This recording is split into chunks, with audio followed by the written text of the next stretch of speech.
We already know Epic Universe is my favorite park in the United States, but that doesn't mean it's without its flaws. We head back inside Epic Universe just 3 days after its official grand opening to see what operational changes have been made and see how crowd capacity has increased. We also have some incredible food, fantastic character interactions, and shed some light on what I think is Epic Universe's one fatal flaw. So this is a very different procedure from our previous visits. Early park admission includes Super Nintendo World, Constellation Carousel, Stardust Racers, and How to Train Your Dragon Isle of Berk. Wow, holy cow, that's awesome.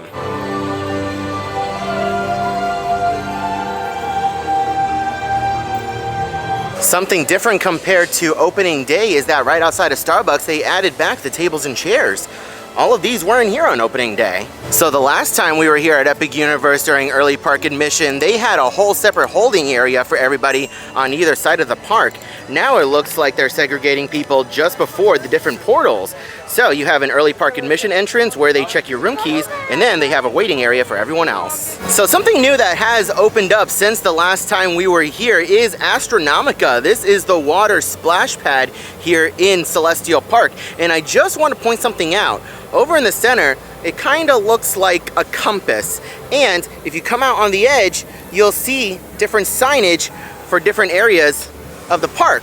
So for example, over here, it says Ministry of Magic. If you come on down this way, it should say Helios Grand. Yep, Helios Grand Hotel, right over there. You have Dark Universe pointing right at the portal, and so on and so forth. It points out different areas of Celestial Park. That's really cool.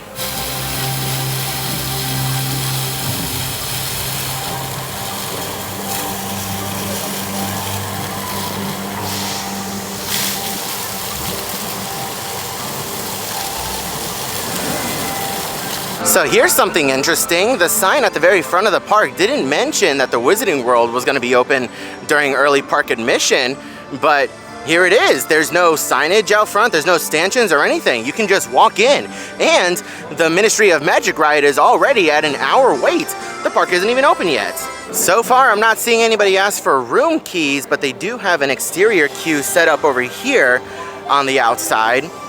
Huh. Let's get a closer look. We're not gonna be riding right this moment because we don't wanna wait an hour, but let's just see. Okay, so I did speak to one of the awesome team members that were here, and they said that it was the queue that technically opened up for everybody, but the attraction itself doesn't open until 9 a.m. So that's why you're seeing everybody head on in right now. They just wanted to fill up the queue so that way when they are ready to open, they can just start letting people in. And if they so happen to open early, they can already start letting people in. And I completely forgot that there's a single rider line for this attraction. So let's head on inside and see what that's like. Never been through the single rider line before, so I'm very curious as to what you skip in the queue and what you get to experience also. No smoke effects today, but that's fine. Still get to go in, and we get to walk inside the Ministry. They've got stanchions over here separating people. So we have the main queue over there and single riders. There's plenty of room for activities over here, that's for sure. So you can see we have the main queue over here, and then single riders this way. Okay, this way. Walk by the big statue over there, and we continue on down this way. So as of now, you're going through the main queue as normal up until here. So you don't go that way, you continue on this way. So I can imagine you don't, well, I mean, I'm 99% sure you don't get to walk through Umbridge's office and see Higgledy and everyone else. You kind of come through here.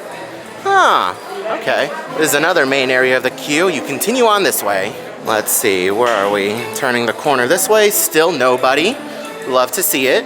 All right, and we are almost there. Not a long wait at all. We're just up and around the corner. Okay, so we just got done with Battle at the Ministry, our first time doing single rider. You guys saw the whole process. You saw where we started our actual queue, where we ended up. It was kind of halfway up those stairs to go up and around to the load platform.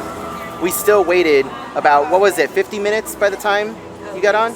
it was like 50 minutes and the main queue was an hour long. I spoke to one of the team members as I was getting off and they said, yeah, the single rider line goes extremely slow on this attraction because there is an even number of seats in the elevator, so it's rare that they pull from single rider. So I personally wouldn't recommend doing single rider. Now that we've done it once, we know what the experience is like, you guys know what the experience is like, I would avoid single rider if at all possible. And if you do decide to do single rider and you go the same route we did and the line is like beyond the stairs, then you already know that it's going to be really long. So just be aware. You're so cute.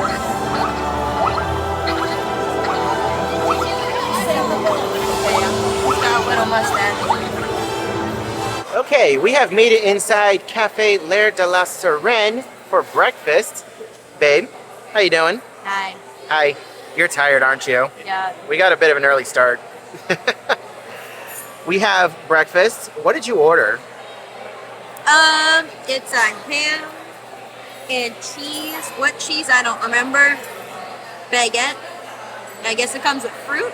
And we also got a butterbeer as well. We think it's a frozen butterbeer. It was in French. I didn't translate it. Yeah, that hasn't come in yet, but we did get that. And I opted for a chocolate croissant for breakfast as well. So with the sandwich, we also had the option of getting a frozen butterbeer. And I just want you guys to see the size of this particular cup. It's a pretty small cup compared to what you're used to seeing. So we learned that this is the size that comes with the meal, but then there's a second size that's bigger, that's like what you would normally get that you get on your own. So like you can see, for example, the guys next to us that left, let's see, hold up. You can see the smaller cup over here and then the bigger cup. The bigger cup is the normal size. This is the size that we got for our butterbeer. So Coda hasn't had the opportunity to try any of the spells here in Place Cachée, so we went inside Cosme Acajor to get a complimentary spell map. If you, for whatever reason, bring your wand and you didn't bring your map of spells, you can go inside and ask for a map and they will just give you one for free. So you can see we have all the spell locations for Place Cachée and the Ministry of Magic on one side, and then on the opposite side we have Hogsmeade, kind of difficult to see, and Diagon Alley. It's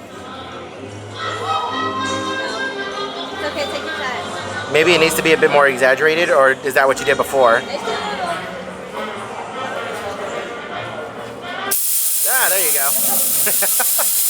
What was the spell? Ventus. Kingdom Hearts. I have no idea, but there's a little Niffler in here. How adorable.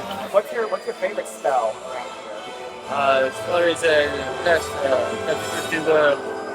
there's sounds coming from the Barmo Shine. You might want to cast the Revelio, which is you're going to take your wand and make like the R shape. The R? The capital R. Okay. And the alphabet. Okay. Read? Yes, I understand. Now, are there like any suspicious characters we should look out for around here? Are there any?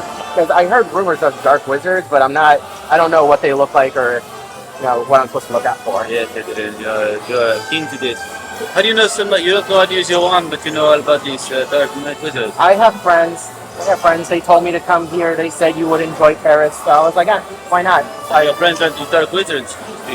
I hope not. I hope not. Do you believe that Geralt Gundawar is using the symbol here as a way to identify acolyte people? And we believe this symbol is in the restaurant, the Le Goblin Noir.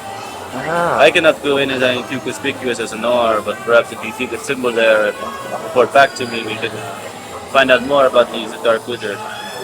All right, I'm sure to do that. Thank you so much for your time. I appreciate this. Appreciate it. Thank you. So it definitely pays to interact with some of the walk-around characters over here, and sometimes they're not always like the most obvious-looking characters. Some of them blend in, but it's worth talking to them. You can get a little bit out of them. He showed me the Deathly Hallows symbol, and he said to go into the restaurant that's over here and look for it. So let's see what we can find. Take a 10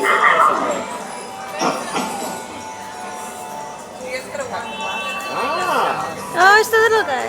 I have no idea what that is. It's the guy from the show. That's so cool.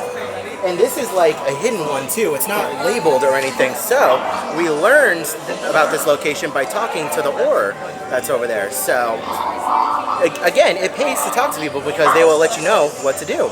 That's cool. Nothing's gonna work. Oh, look at you! Yeah, look at all the lights! You're welcome. It's so shiny.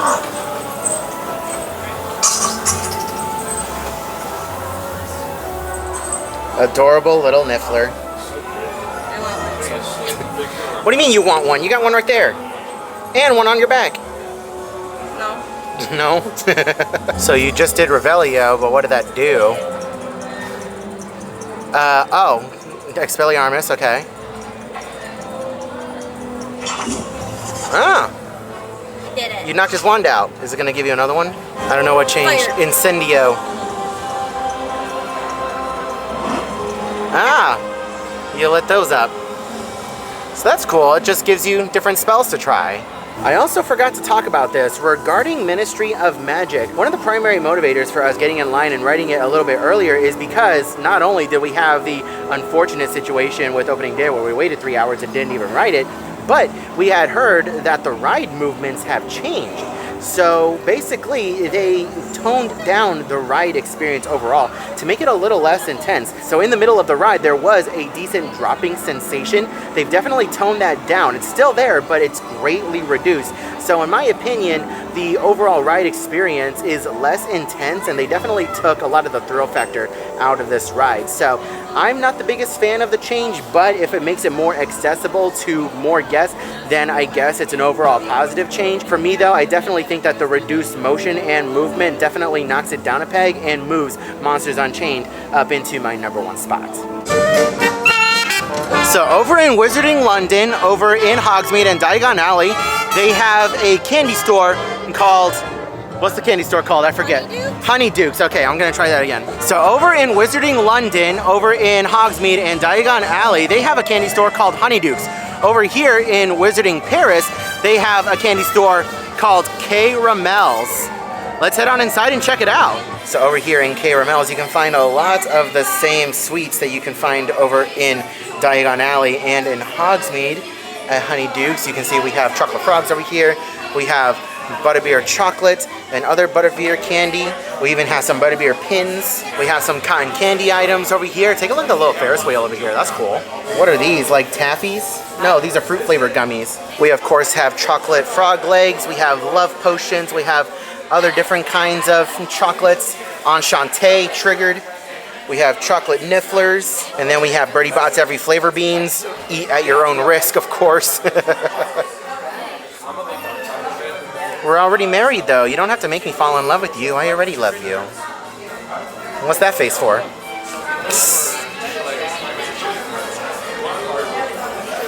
Give me a kiss. He's sweaty. You're sweaty too. I like how on the outside of K-Ramel's they have a bunch of kinetics. Like you can see this Ferris wheel has like peppermints and mice. And over here you can see some of the magical creatures. You have a unicorn over here, you have another thing, you have another thing, you have another thing. I don't know the names of all of these creatures. I know nifflers and unicorns, but nothing else. Are you students? Oh, yes we are. Yes, we are. Where are you guys from? But my name is Elodie Dufran. I go to Beauveton Academy, and these two are on exchange right now. Yeah, we're on an international exchange program. So our Geography and Podmore, 70th student from Hogwarts, go Hufflepuff. This is Billy from Ilvermorny in America. Yes, Billy Anderson from Ilvermorny, originally from New York City. Hey, now that I got your attention, how about a joke, eh? Yeah. How many Hogwarts students does it take to stir a cauldron? I don't know, how many? One. He sticks his wand in and the world revolves around him. Ah! Yeah, That's a good one. Going to a school named after a pigskin condition? I know, it sounds terrible. Yours also has a sickness, ill.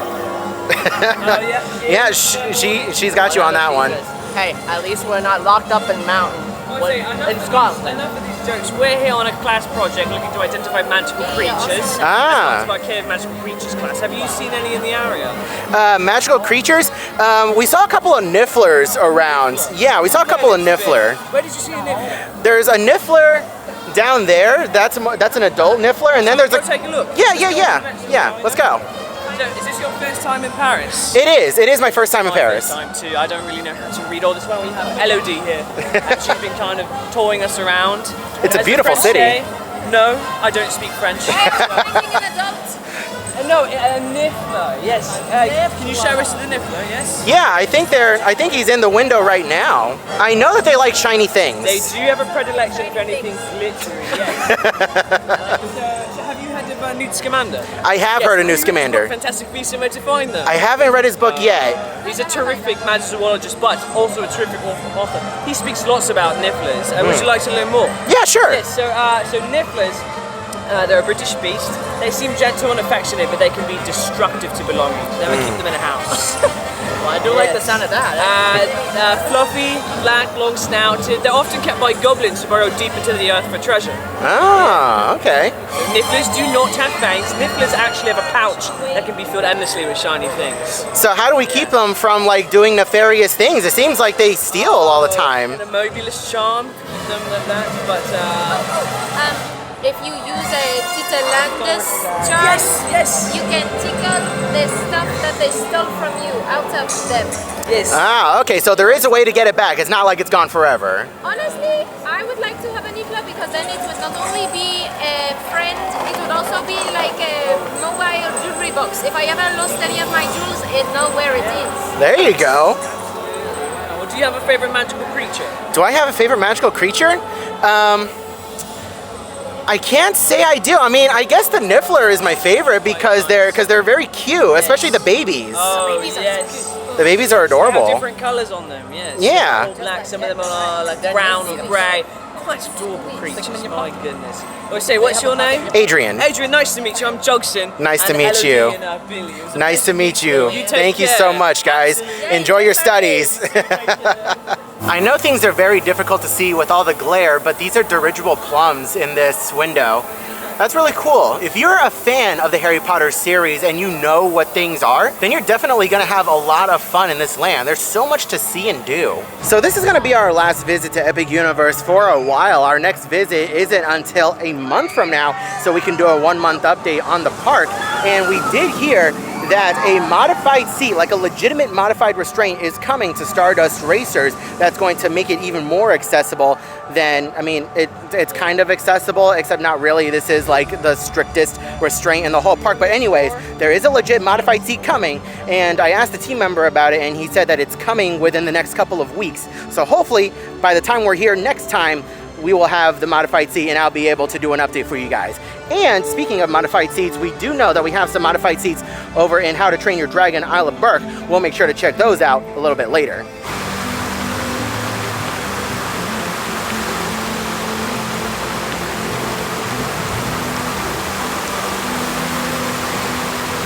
Okay, time to pay Dr. Victoria Frankenstein a visit. We're gonna use the single rider line. Okay, so we just got done with Monsters Unchained. We did it single rider and we got lucky. The ride was a walk-on, so we were able to just go straight on. We had a whole vehicle to ourselves and it was just us two without any way skipping the pre-show. But I wanted to show off the picture that you can get. And I wouldn't have bought the picture physically, but it comes in this special booklet that shows Darkmoor over here with Dark Universe. It has our picture right there. It says Epic Universe, but the most important thing is on the back it says Grand Opening 2025. This physical picture and booklet is going to mean a lot to us in the future. I am so excited, and after my annual pass holder discount, it came out to $25. Not bad. And because the ride was a straight up walk-on last time, let's go ahead and run it back. Single rider again. Second ride through on Monsters Unchained was just as good, if not a little bit better than the first one. Mostly because I was by myself. Coda opted not to ride this time. And again, single rider, I got in, they gave me a whole car to myself. That was awesome. I absolutely love it. Definitely my new favorite #1 ride. And what's even better is that we finally got a flawless ride through of that ride with every single animatronic working, including the final Dracula. That final Drac was my white whale, and it was a static figure for the longest time. I had no idea what it did until now we finally saw it in action. I loved it. This is the first time I've seen the Invisible Man without his jacket, so I guess this is his like hot weather outfit, just jacketless. He's just walking around messing with people. So as we make our way out of Dark Universe, I'm thinking about something that I saw online. Someone posted that they wish that Darkmoor was an all indoor area where it was just this massive building with all of this inside. And I kind of agree with them. They brought up the example of Nocturne Alley, where it's all indoors and it simulates the feeling of nighttime in there all the time, no matter what time of day it is. And I feel like that's what they should have done here. Not saying that this area is bad. This is my favorite area of the park. I love to hang out in here. The vibes are great. Character interactions are awesome. We love Igor. But from the very beginning, people were like, hey, this land is going to be best experienced at night when it is all dark. And that's kind of held true since the very beginning.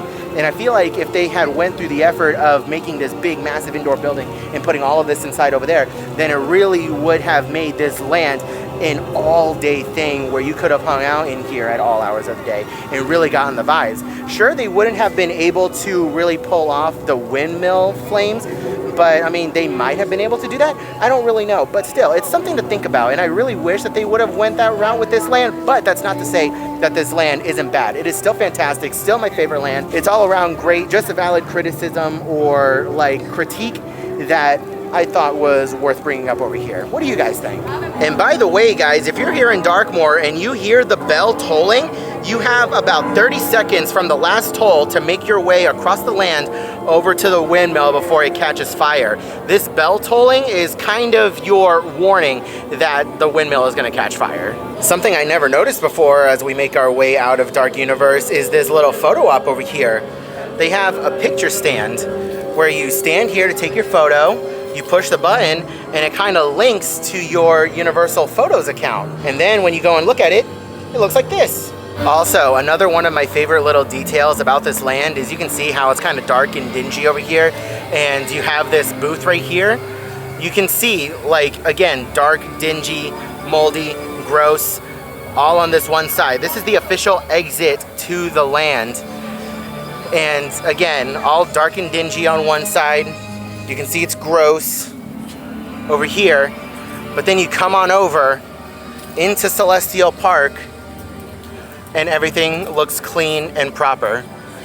It's a nice little detail. I love that. As soon as you cross over, everything looks old and dilapidated. Also, we still have no idea what these little booths are for. These are at the exit of every single land, and you can come in here. There's nothing stopping you from coming in here and peeking through and seeing what's going on. Nothing in here. We know that there's going to be a barrier of some kind because there's a key fob thing right here. But yeah, still don't know what it's for. All right, let's escape the heat for a little bit and grab a snack at Oaken Star Tavern. Okay, so we made our way to Oaken Star Tavern for a quick snack. During the first media event I was invited to for Epic Universe, we had lunch over here and I fell in love with the cauliflower and the mango bread. And Coda's trying the cauliflower for the first time too. What do you think? It's not bad. Not what I was expecting, but it's not bad.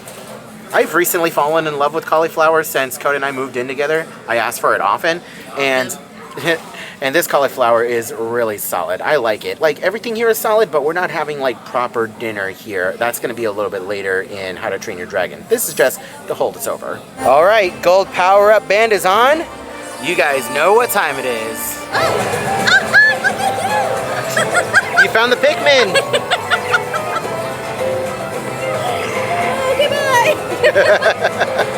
Well, I'm sure you guys can tell it is significantly more busy here in Super Nintendo World today than it was the other day on opening day. Last time we were here, it was empty. But as soon as we walked in, we saw the strollers everywhere and we're like, uh-oh.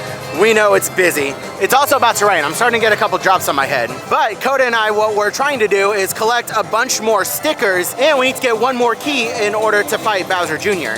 So for as long as I've been coming to Epic Universe, this Goomba Crank game hasn't been functioning until today.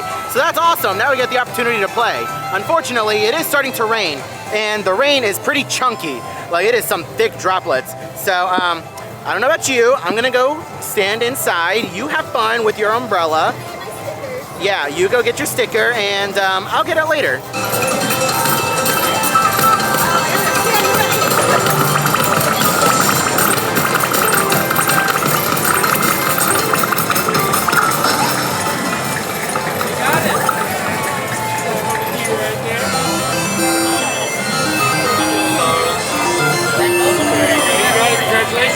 right, now that Coda and I have each collected 3 keys, we get to go and face Bowser Jr.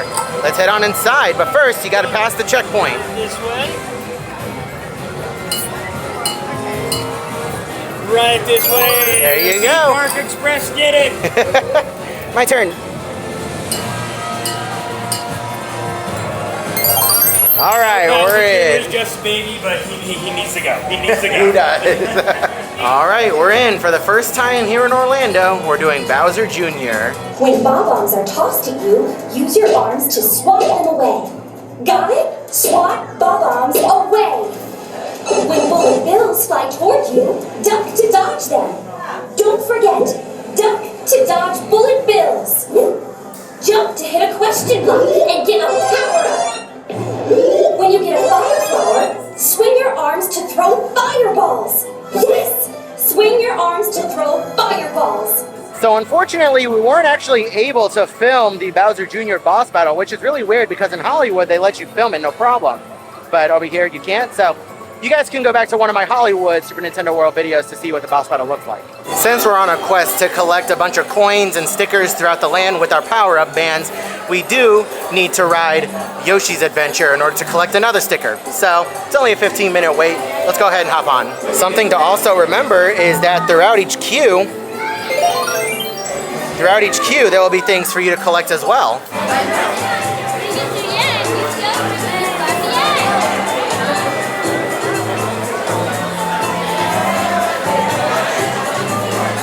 And just like with most other attractions here in Super Nintendo World, you do need to climb stairs in order to get to it, but there is an elevator right here to take you up to the low platform if you need it. I'd like to remind everybody that the park opened like 3 days ago, and we're already doing this to the queues. Good Lord. Oh man, we got a pink Yoshi? I don't want a pink Yoshi. You flew out to California for Pink Yoshi. I never saw the pink Yoshi over there. Man, either way, we're going egg hunting. When we see an egg, we push the button and we collect the eggs. Fun jam.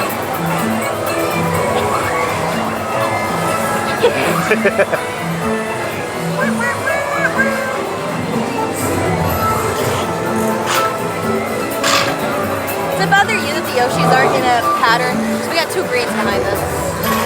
No, I don't pay attention to that. Well, now you know.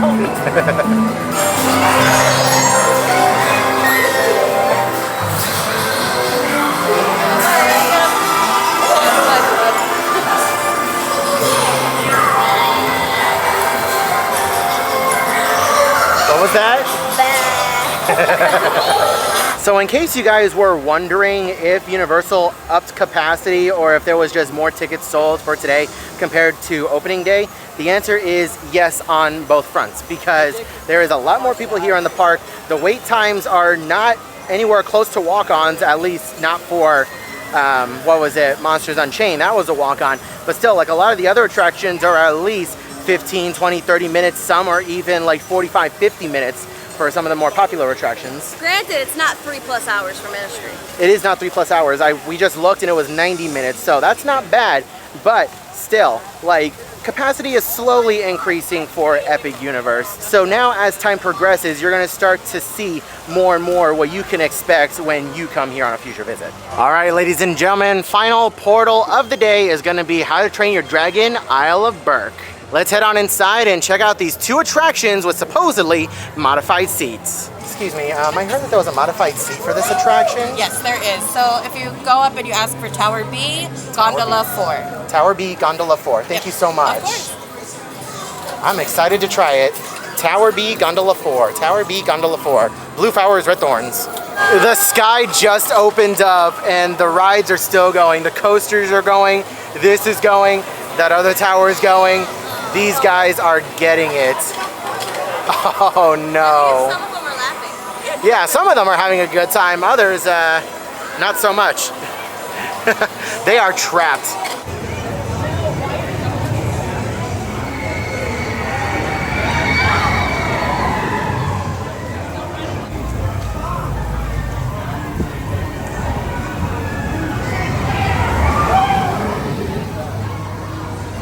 And to be expected, they did call it for weather.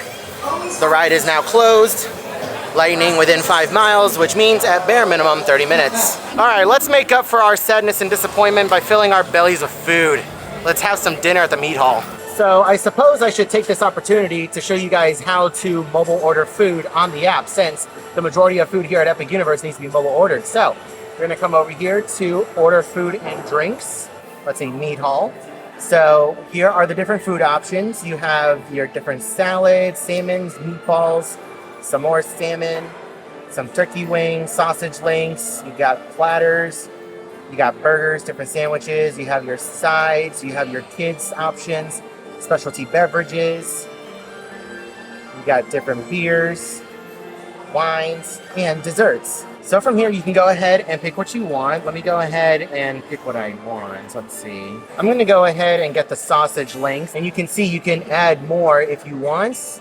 Go ahead and add to order. Coda says she wants the meatballs. So we're gonna get the Berserker meatballs. And it gives you an option for no lingonberry jam. We're gonna go ahead and leave that. We're gonna add that to the order. And then we forgot our freestyle cup at home. We're gonna go ahead and get a freestyle cup.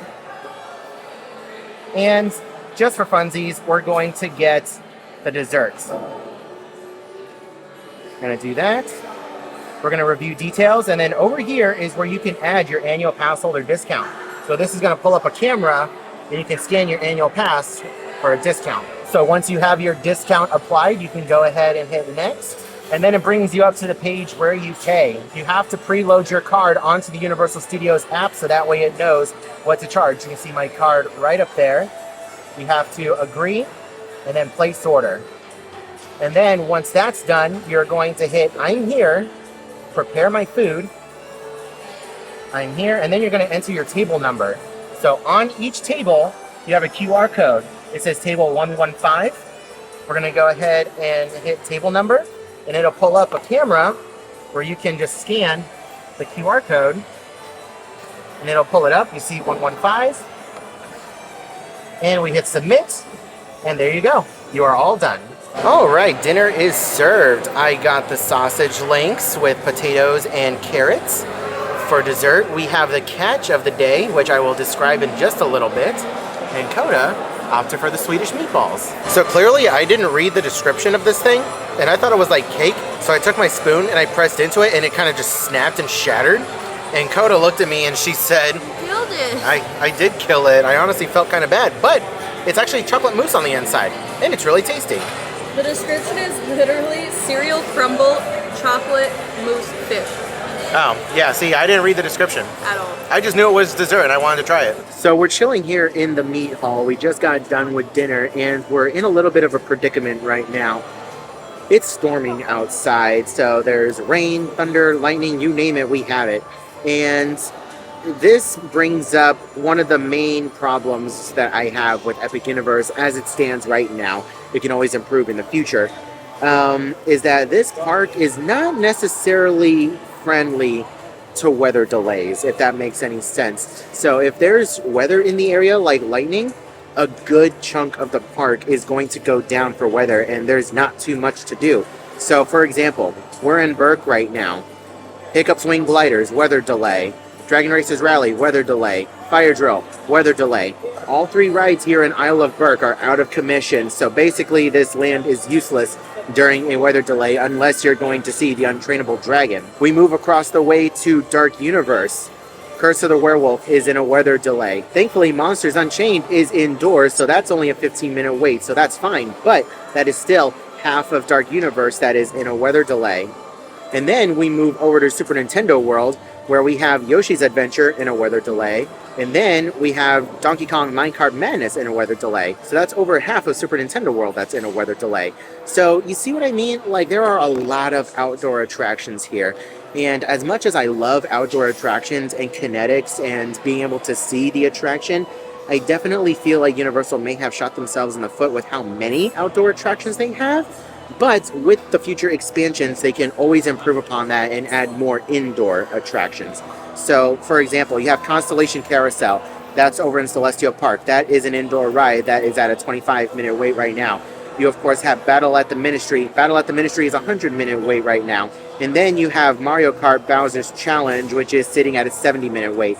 So the unfortunate side effect of all the outdoor attractions being down is that everybody swarms to those indoor attractions. So just make sure you guys are aware of that and you're prepared for that, especially if you're planning on visiting Epic Universe sometime in the summer during the rainy season. Well, unfortunately, guys, we are going to have to cut our losses and end our day here at Epic Universe. The rain, according to the radar, is not going to get any better. So, and there's still lightning.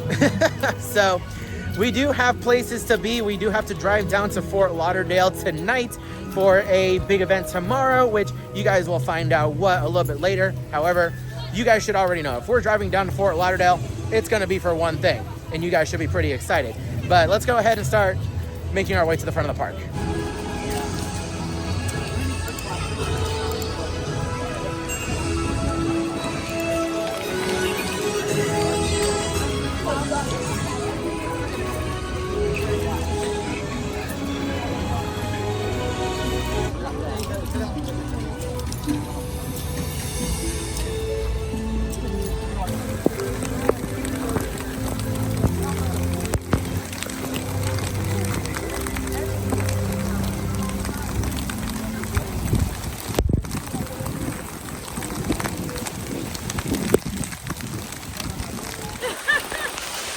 What kind of roof is this? Not a good. It's coming right through. The guys I was following, they're like, why would you do that to a roof? This is pointless. It's good for shade, not for rain. Oh my gosh. What the hell, man?